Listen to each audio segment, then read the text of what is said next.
Même si bien d'autres nations aimeraient pouvoir nous disputer le titre, nous les Français, nous savons ce qu'il en est. La meilleure cuisine du monde est la cuisine française. Et oui, comme le dit Ratatouille, la cuisine française est clairement la meilleure. Et de très très loin, elle est inégalable et inégalée, n'en déplaise à tous mes amis venus de contrées lointaines et sauvages. Aïe, aïe, non, aïe, arrêtez,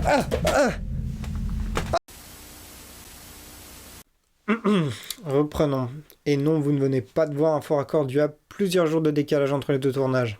C'est faux. Ratatouille est donc une ode à la cuisine française et plus généralement à Paris en fait. Paris, ville lumière, ville où il fait si bon vivre, si on aime bien les placards. Ah, clairement, Harry Potter se serait senti à l'étroit par rapport à sa première chambre. Hein. Ouais, c'est peut-être ce qu'il aurait dû montrer dans Emily in Paris. Je déteste cette ville.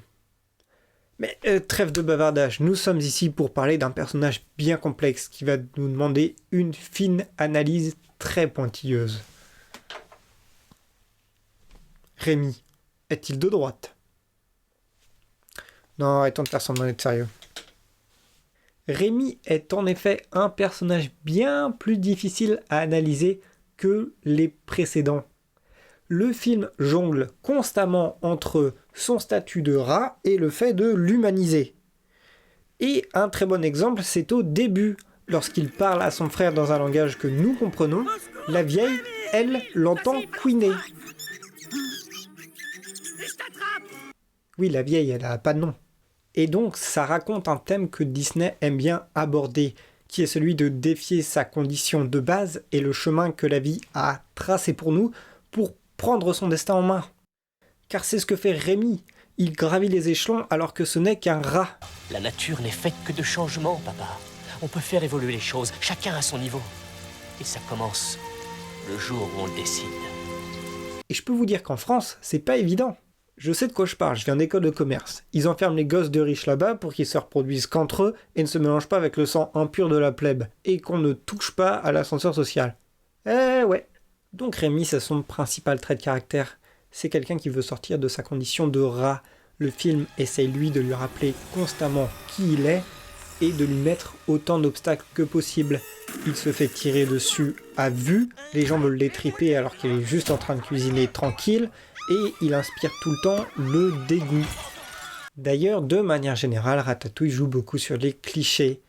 Il en met certains en avant, comme cette magnifique représentation du couple français moyen, et en dénonce d'autres, comme la misogynie présente dans le milieu culinaire. Je suis la seule. Et pourquoi, à ton avis? Pourquoi Parce que la grande cuisine est une institution archaïque qui obéit à des règles éditées par des vieillards misogynes et bornés. Inhérente à la plupart des professions, en fait. Rappelle-moi combien de personnages féminins t'auras traité d'ici l'épisode 5 déjà? Allô? Qui est à l'appareil? Je crois que c'est ta mauvaise foi. Ne quittez pas, j'ai quelqu'un sur notre ligne. Bref, tout ça pour dire que ça fait plaisir de les voir dénoncer ça en prenant le point de vue de Colette et pas en la rabaissant, plutôt que de tomber dans des clichés comme ça peut arriver. Oh, mauvaise magie, mauvaise magie. Je l'ai... Rémi est donc, de par sa condition, complètement dépendant du personnage de Linguini, sur lequel on va revenir plusieurs fois puisque cette dépendance rend les personnages inséparables et ils se complètent dans le fait de cuisiner. Toi, tu sais faire la cuisine, et moi, je sais faire... l'homme. C'est d'ailleurs lorsque Linguini abandonne Rémi qu'il est le plus ramené au fait d'être un rat. Tu n'es pas mon manipulateur. C'est le rat qui cuisine. Va faire un tour, ça te calmera, et tu auras le temps de réfléchir. Mais malgré ça, Rémi ne baisse pas les bras. Sauf une fois. Pourquoi restes-tu là à te morfondre? Ben, je viens de perdre ma famille. Ou deux. Non, c'est moi qui suis dans une cage. C'est moi qui baisse les bras. Mais il sait saisir les opportunités. Rémi, mais qu'est-ce que tu attends? Dis donc, ça va devenir une habitude. Tu sais comment rattraper ça? C'est la chance de ta vie. C'est avant tout un entrepreneur, quelqu'un qui veut grandir. La musique principale du film le dit d'ailleurs.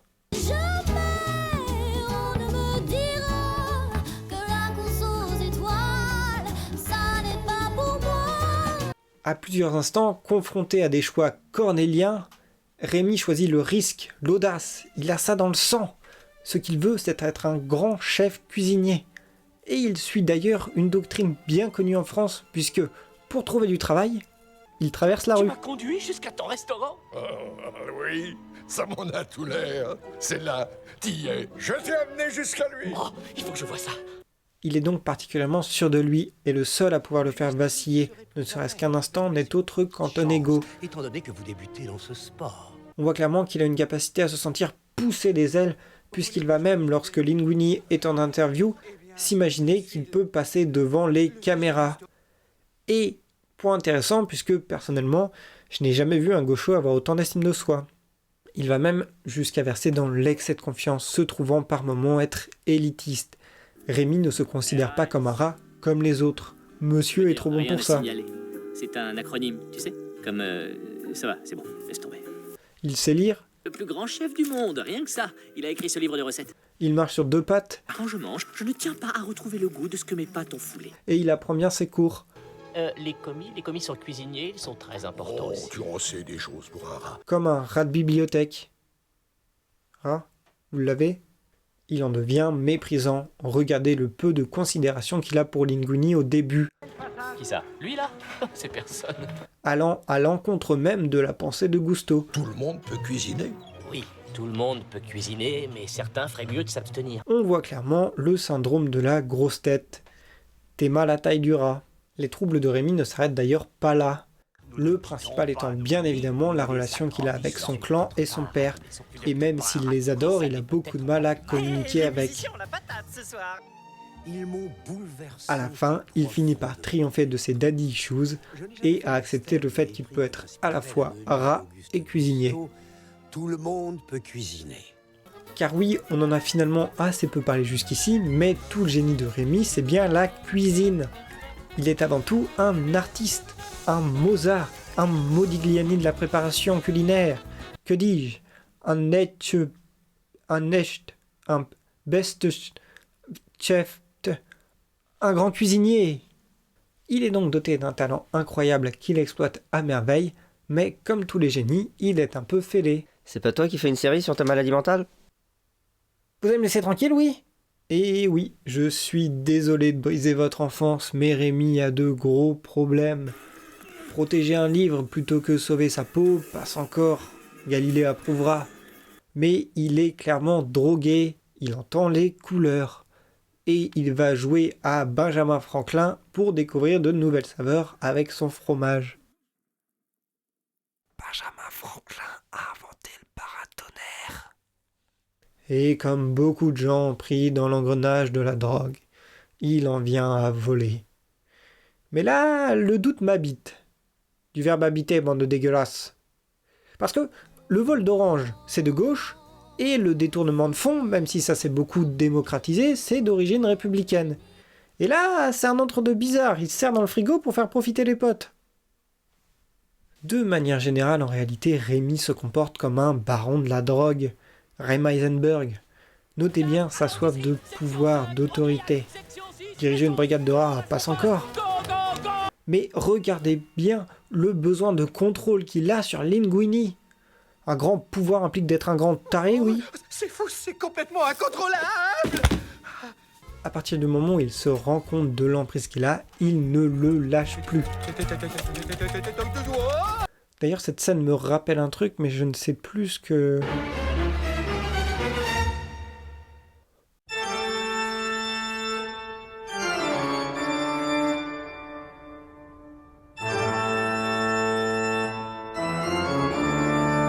Je déteste mon cerveau. Mais pendant qu'on y est, abordons le sujet. Rémi et la séduction.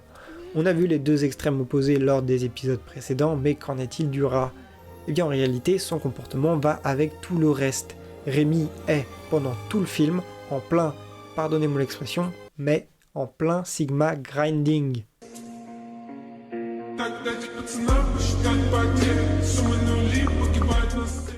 Rémi sait donc y faire avec les femmes, mais il n'en a rien à cirer. Tout de suite, d'accord? Il est concentré sur sa passion, sa cuisine folle et artistique, et son besoin d'entreprise, d'être le meilleur, sa carrière. Rémi, c'est un peu un croisement entre une bohème passionnée et un working man de Wall Street, Et c'est pour ça qu'on va sortir la charte, mais que ça va être très difficile de le placer. Parce que si c'était juste un artiste fêlé, eh ben il serait tout à gauche, aux côtés de Robin et de Sid. Mais comme c'est finalement avant tout un entrepreneur, un opportuniste, eh bien on va le mettre juste là et conclure cette fine analyse. Sur ces paroles, j'espère avoir éclairé votre lanterne, et comme il n'est de bonne compagnie qui ne se quitte, je vous dis à la prochaine, et je vous promets un truc, c'est que ça va cogner.